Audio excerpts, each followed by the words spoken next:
This video is sponsored by Skillshare. Hello everybody, I'm Nick, and in this video, part of the Cracking the dotnet interview series, I will be tackling the API integration test. Now, what is the API integration test, right? Well, a company would usually give you an API and ask you to integrate with it in a very specific way. That can be a web application, a command line application, a mobile application, or anything else they might want you to use. And you have to use that and then use best practices in order to create the application you were asked to. In this video, we're going to be doing just that. We have a restaurant API where we can give a postcode, and then we're asked to build a service that accepts an out code, and I will explain what that is, and then build, in our scenario, a command line application, because I'm tackling this as a backend .NET engineer, in order to call that API and return the data asked in a very elegant and clean way. So that is the main idea behind this. And this is a real test, which I have just removed all the branding from the actual company that is asking you to do it. But if you're a Patreon, you can get all the code and you can try and do this on your own time. Now, this will be a big video, and this is only part one of this test. So for that reason, let's just talk about the test a little bit. If you like that type of content and you want to see more, make sure you subscribe and the separate notification bell to get alerted when I upload a new video. So let's take a look at the description. Company name has a public API available at a specific endpoint, and you can use it to get restaurant information, so restaurant details, and deliver information. And there is a search by postcode endpoint, which presumably there's some documentation for it. I don't have it here, but I'll show you what this endpoint is. And you can use an out code, and an out code is the first part of a UK postcode. So it's split in basically two parts, the out code and the in code. And you get some information. And what we need to do is we need to use that API and then only get the name, rating, and the type of food that the restaurant is serving. And basically that's it. Then you have the platform of choice. In our scenario, it will be a command line application because that's what's expected from us as a backend engineer, just the idea of applying as a backend engineer. And keep in mind here that just because you could do something else doesn't mean you should. You should choose an appropriate application type and platform for the thing you're applying at, always. And then the requirements are as follows. Spend as much time as you want, so it's an open-ended test basically. Obviously be careful, don't over-engineer it. And then you have to complete the user story below. We're going to take a look at the user story. You have to have code that compiles and runs in one step. And if the code doesn't compile or doesn't run, you can actually just instantly fail the test, depending on the interviewer. Then feel free to use whatever frameworks, libraries, and packages you like. So it's very nice that we don't get restricted by something. And then you must include tests. That's a bit redundant. You must include tests. And actually, as part of this test, we're going to have both acceptance and unit testing. So stay tuned for part 2 for that. And then avoid using artifacts when you zip them up and you send them the file. So don't have a bin folder and an obj folder when you email them the zip. So basically that's it. And here's what the thing looks like, what the API looks like. So I'm using E2, which is the Bethnal Green outcode. And if I call that, you can see that we have area, Bethnal Green, and then restaurants in an array, name, city, longitude, latitude, a bunch of other stuff. And then you have the stars here. So I think they're called rating stars. It's out of 6. And then at the end you have cuisine types, which is the restaurant food type. So that's the API we should be calling, and you'll find that in the code if you're a Patreon. And now the user story looks like this. As a user running this application, I can view a list of restaurants in a user submitted out code. So we only accept out codes so that I know which restaurants are available. And if you chose to do a native mobile application, you should also include the logo and use the GPS from the mobile app to get the postcode. So basically that's it. And then you have acceptance criteria. So for the known out code, E2 results are returned, and then the name, cuisine types, and rating of the restaurant are displayed. And that's it. And then you have some technical questions that are also part of the test, which we are probably going to tackle in the second part of the video. So we won't be addressing any of those as part of this video. With all that out of the way, let's go straight into the code, because that is going to be a long video. So the first thing I want to do is I'm going to create the actual project. So it's going to be console application, and I'm going to name it API integration test.cli. And with that out of the way, I know that I'm going to need at least 3 packages. The first one, by 3 packages I mean 3 NuGet packages. The first one is Microsoft.extensions.dependency injection, and that's because we're going to need a DI container and we're going to use the native one. The second one is the configuration.json, so we can load some settings from an app settings. And the third one is the command line parser. Great package for when you're working with CLI applications. I know Microsoft now has one as well, and I'm planning to make a video on it, but just because there isn't a major release yet, I'm going to use this instead. And then there's actually a couple of more I want to add. The first one is Riffit. We've talked about Riffit in this channel before. Amazing library, my favorite HTTP client to call APIs. It basically auto-generates the client based on an interface, which is amazing. I'm going to add this HTTP client factory as well. And that's it. And the first thing I want to do is I'm just going to, in the main method, just dump a bunch of stuff and make sure I can call that API and get a response. So the first thing I want to do is var configuration equals new configuration builder. And I want to add a JSON file called app settings.json. And then I'm going to build that. Here we go. And I'm going to create that app settings.json. There we go. I'm going to remove that because I don't think I'm going to be using any of it. I'm going to have to mark it as a copy always and a content. So every time we compile, it's being transferred into the bin folder so we don't not load our settings. And basically that's it. And now the other thing I want to do is I want to create service containers. So I'm going to say services equals new service collection to initialize our DI container. And since we're using Riffit, I'm going to say services.add Riffit client, and that client will be called restaurant API. So since we need that, let's go ahead and create it. I'm going to make a folder called API. Here we go. And I'm going to create that interface. And remember, Riffit doesn't need an implementation. We're just going to write the interface method, and that's it. There's nothing else you need to do. So I'm going to say task, and this will probably be something like restaurant search response. I'm going to say search by outcode async, so string outcode. In fact, this API actually accepts a postcode. So I think this should actually be postcode instead, and the name. And then when we're gonna make our own service, which will wrap this API and have validation logic, that's where we're gonna call it outcode. So I'm gonna import that, and I'm gonna go ahead and create a subfolder in that API folder. I'm gonna call it responses, and I'm gonna create this class, turn it into a record. And this has a restaurants array in it, if I'm not wrong.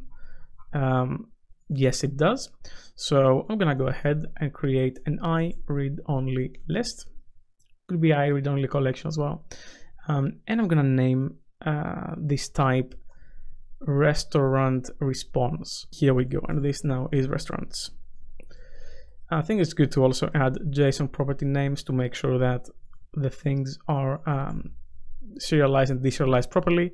Not 100% these are needed, but I'm going to add them anyway because I'm scared. So this goes here, then I'm going to create another class, which I'm going to turn into a record again.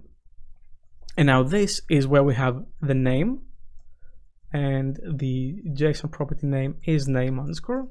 Then we have the ratings, which I think are called rating stars. Yes, they're rating stars. So the JSON property name will be rating stars, but the actual thing is a double called rating new line. This should also be init only to turn them into immutable objects, and it's the same for the response here. And then we have cuisine types. Here we go again. I read only list of cuisine type, and that's also going to have a JSON property. And let's go ahead and copy that. And since we only need the name from that object will only have a name in it. cuisine type response. Here we go. So create the last record. Yep, string name, add a JSON property name, and call that name. Here we go. So now we have the refit client, and if I go back to program, I should be able to just import it. I also need to configure it. So I'm gonna say configure HTTP client, and all I need to do in the configuration is say configuration dot, and I'm actually gonna get that from the app settings. So I'm gonna say restaurant API as a top level object, and I'm not gonna create an object for that. I find it a bit excessive just for a single attribute, but since we're trying to do things kind of properly, I'm gonna create a setting for that. So this goes here. By kind of properly, I mean properly, but in the context of a test. Here you go. Definitely not what I want to do. Client.base address. Yes, because we want to set the base address so that we don't have to do it over and over again. There goes the base address. And now I need to go back to the iRestaurant API, and I need to add an attribute so the code generation knows what needs to be generated. So get is what I want, and what I'm calling is this. So I can remove this bit, restaurants by postcode, and this should be postcode. And now if I build, the code implementation for that interface is automatically built. If you're not familiar with Refit, I highly recommend you give it a go. It's one of my favorite packages in .NET. So we have that, which now means that we can build the service provider equals services.build service provider, and then we can get the refit client out of that service provider.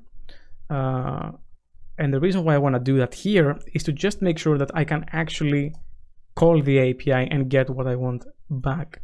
This should probably be renamed. Here we go. Yeah, so the type I want is the iRestaurant API. Awesome. And I should turn this into an async task. Yes.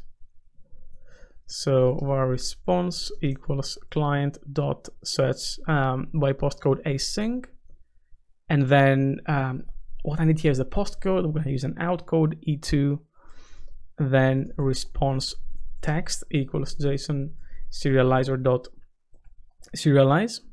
And I'm going to provide the formatter as well, so it's formatted nicely when I get the value back.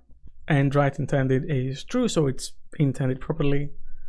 And last but not least, we're gonna console.writeline it, and then response text, and that's it. And now I can go to the terminal and I can do .NET run, and assuming I did this correctly, I should get a response back. Yes, I do. So this is a response from the API. Now I need to convert it in my own service and use it in my own service, map it to my own object, and then expose it in my own way, and also have validation and a couple of other things. So now that I know I can call the API, I can start building the rest of my system, which also includes passing the postcode as an argument and a lot of stuff like that. But before that, let me tell you about the sponsor of this video, Skillshare. Skillshare is an online learning community for creatives where millions of people like you and me come together to take the learning experience to the next level. As someone who has solely focused on sharpening their back-end software engineering skills over the years, I feel that my front-end skills and anything related to web design is holding me back from creating my own full-stack projects. Skillshare has thousands of classes on web development, web design, and UX for all levels, so you can rest assured that you will definitely find something to learn from. I personally had an interest in sharpening my CSS skills, and Harry Roberts' Modern CSS class about writing better, cleaner, and more scalable code is an amazing class which I took to do so. With an annual subscription that is less than $10 a month, you gain access to thousands of ad-free classes curated specifically for learning, with new premium classes launching all the time. The first 1,000 people to click the link in the description will get a free trial of Skillshare Premium membership. So get ready to take that next step in your creative journey and click that link in the description for your free trial. So the first thing I want to do is I'm gonna create a new class, and I'm gonna call this restaurant search application. And this application will be what the program.cs will effectively be instantiating as a singleton. So I need a public task, and we're gonna see what this will be returning in a second. Maybe just leave it as task. Run async, and then string array, and name this args, the arguments, and turn this into an async task. So with that, I can go and do the following. First, I can delete this since I don't actually need any of it. What I do need is the app equals service provider dot get required service restaurant search application. And then I want to do await app dot run async and pass the arguments. And that's it. And now I can start sort of splitting things in here. So the first thing I want to do is I want to say build configuration for this method, and then what I want to say here is build service provider, and in the service provider I want to extract that, and I'm going to say configure services, very similar to what you'd see in a regular ASP.NET Core MVC or just ASP.NET Core package. Let me just rearrange things here just a little bit. Here we go. And with that, you should probably be an interface. Cool. So with that out of the way, one thing I want to register is add singleton restaurant search application. Remember, this search application will be the entry point for our application through the DI container. So any service that's cascading out of that will also have DI enabled, which is awesome. Because we don't have to worry about testability because we just get it for free if we use interfaces and dependency injection. What I need to do here is I need to say await parser.default, and that parser is the CLI parser through the package called a command line parser. And I need to say parse arguments, and I can have an option class here, and in my case I'm going to name this actually, I would just copy that and say application option.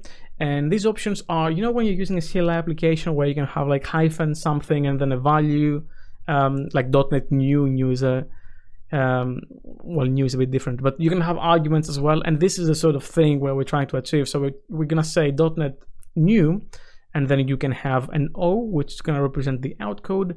And then that outcode will be passed and will be used in the search. So in our case, it will look something like that, where you have an option called outcode, and you can either provide the character or the outcode full, then it's required, and you're going to get a help text if you don't have it provided. And that's it. Now we can say restaurant thing option, and we can pass the args here as well.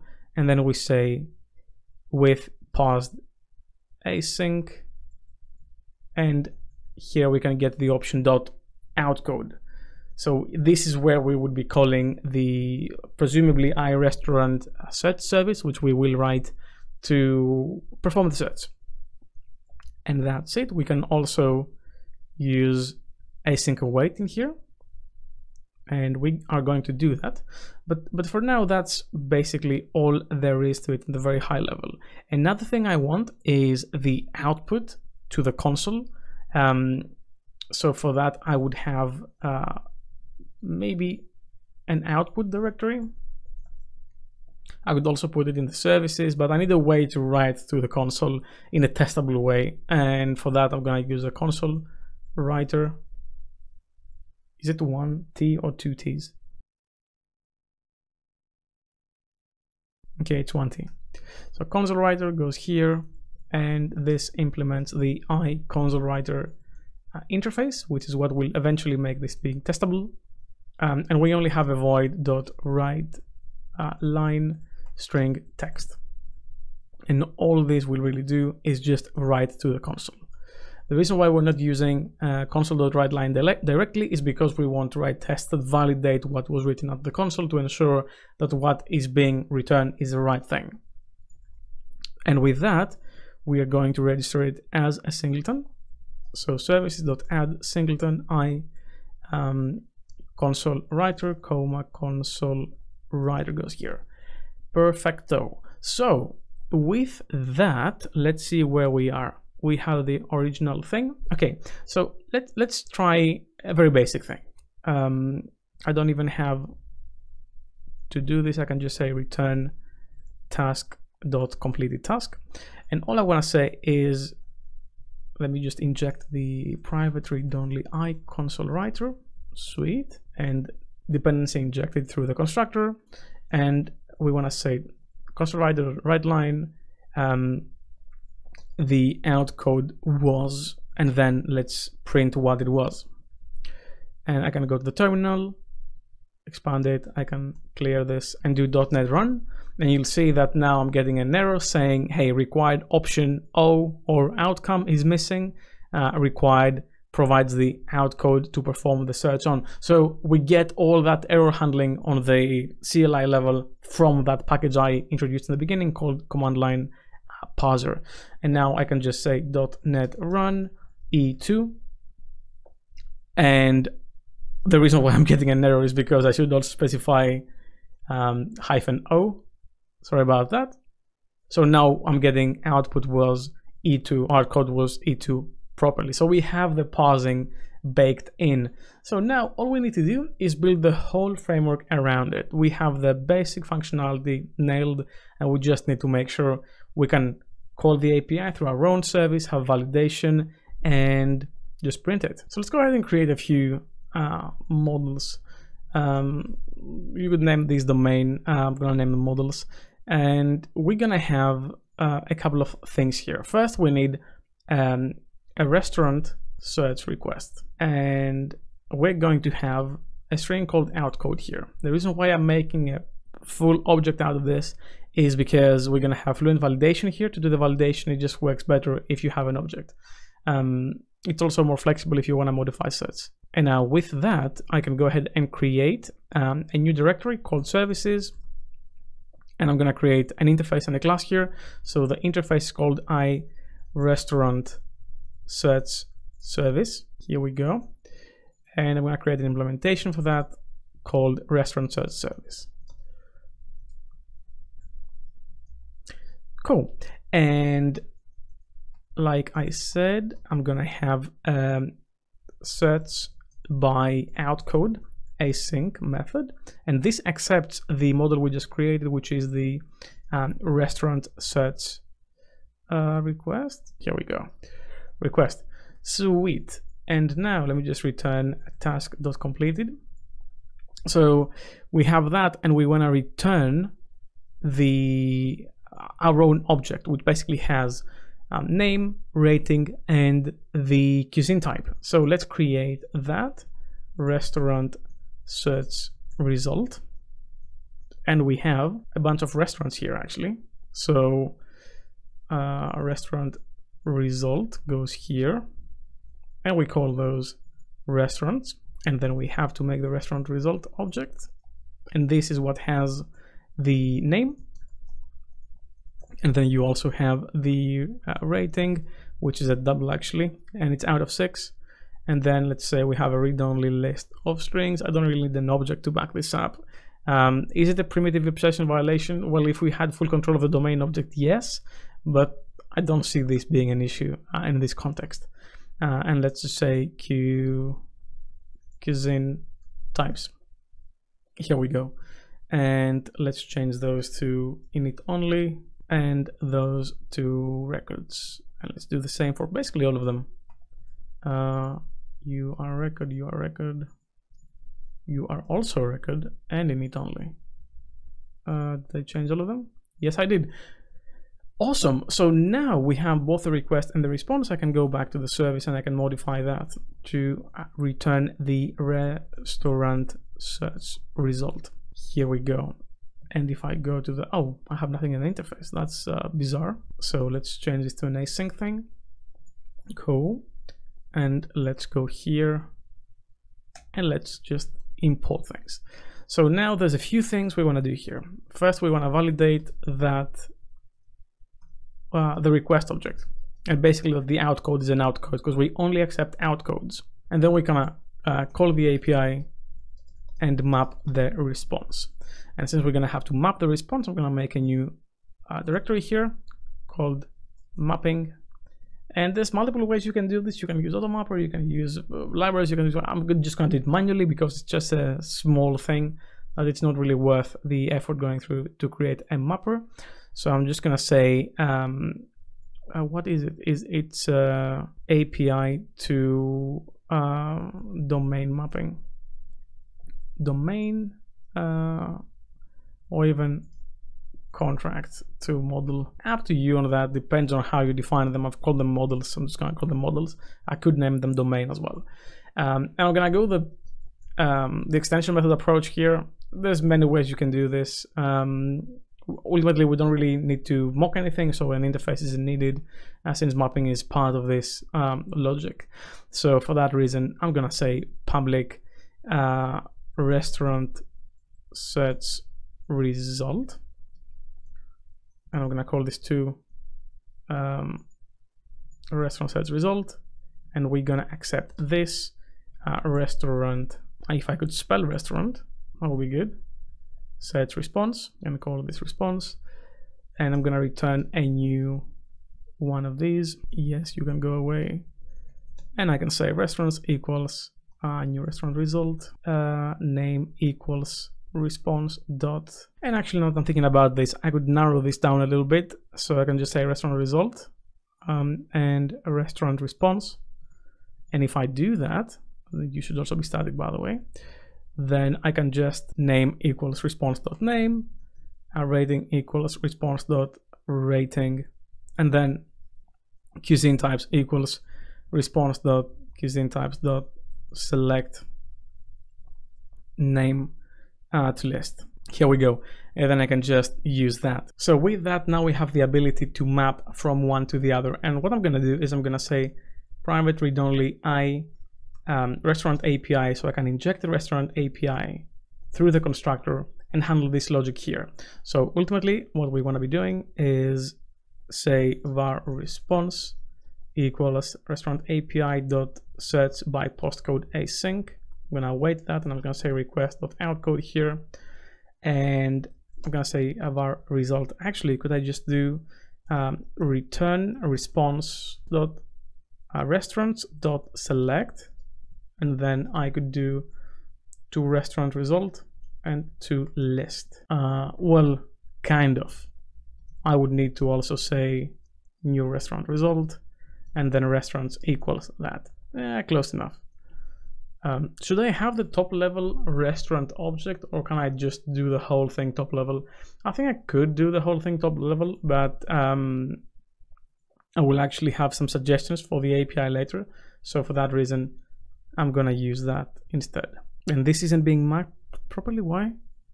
Oh yeah, because this needs to be an I read-only list instead of just that. And now I can do to list here, and now I have my mapping here. So that means I can go back to application and I can inject the private read-only I restaurant application service. Let me sorry, restaurant search service. And now I can take that and I can say result equals await, and I can await because this can also be async. The service, and then search by outcode, and we have the request. So I'm gonna have to create the search request object equals new search request, and I'm gonna pass the outcode. And I can actually quickly initialize this from the constructor. Here we go, and remove this accessor at all.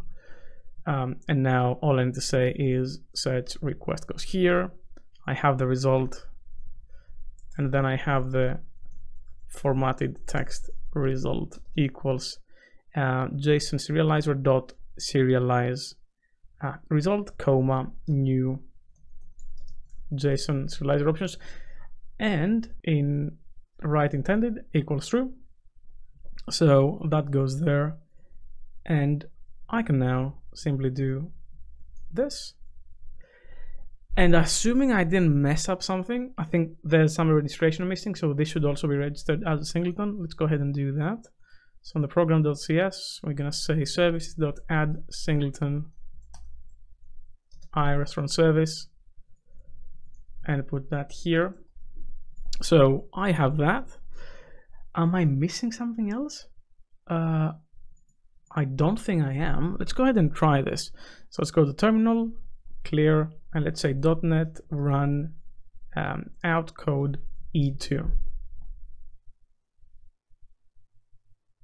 Nice. So now we have what is asked. We're using the CLI, provide an outcode and return name, rating, and cuisine types in an array. So perfect. That's basically there. What we don't have is validation around the outcode, because an outcode, I could easily just use a postcode here. So I could say something like, I mean, I don't know a postcode to use, to be honest. Let's say E21AA, if that's even a valid postcode.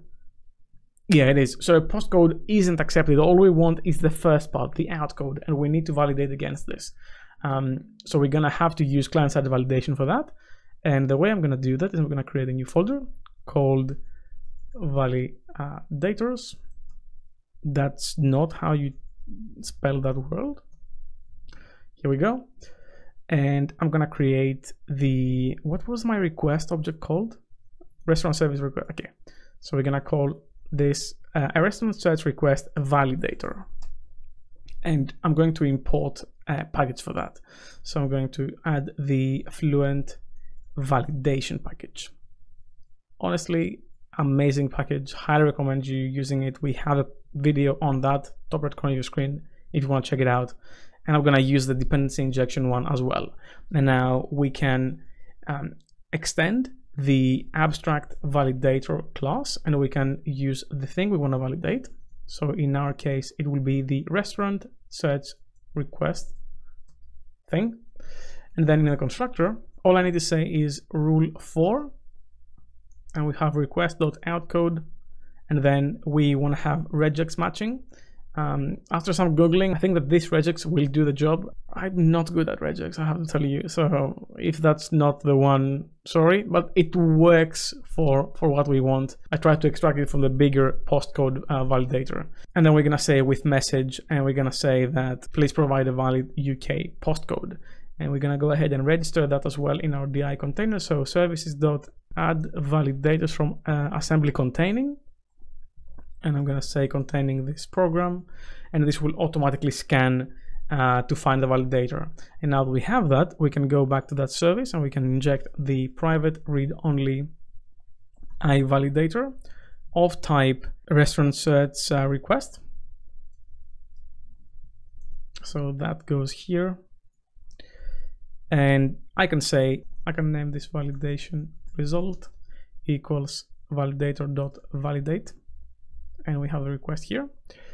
And then if validator result is valid, sorry, if it's not valid, then we're gonna return an error. Now, there's multiple ways you can do this. You can use a result, you can use a boolean as well, you can use a tuple. The way I'm gonna approach this is I'm gonna introduce another NuGet package called oneof. We've already talked about oneof. It's great for scenarios like this where you want to return one or the other. So you want to return one of something. And for that reason, we're going to make a second module here called restaurant search error. And we're going to have an read-only list of strings called error messages. Again, init only and record. And what I want to do is I'm gonna instead return one of two, either the restaurant search result or the restaurant search error. And what I can do here is I can say return new restaurant search error. Why is this not happy? Oh, it's not happy because I don't have it in the interface. So let's go ahead and address that. Yep, here we go. So interface goes here, and then with that we can get the error messages. So var error messages equals validation result dot errors dot select error message.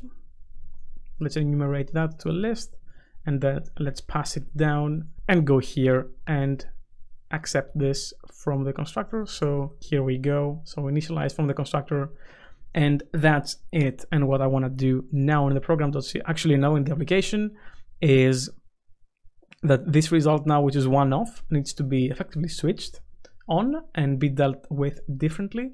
So I can say result.switch, and if it's a search result, then deal with it one way. Else, if it's an error, deal with it another way. So the good way we want to deal with this is have this formatted response here, and the bad way we want to deal with this is formatted errors equals why don't you like this? Yeah, here we go. Is string.join, and then we're gonna have a comma separated list of errors. Could you use comma? Could you use dot? Depending on how you want to separate your errors. And then we have error dot error messages, and we're gonna print that instead.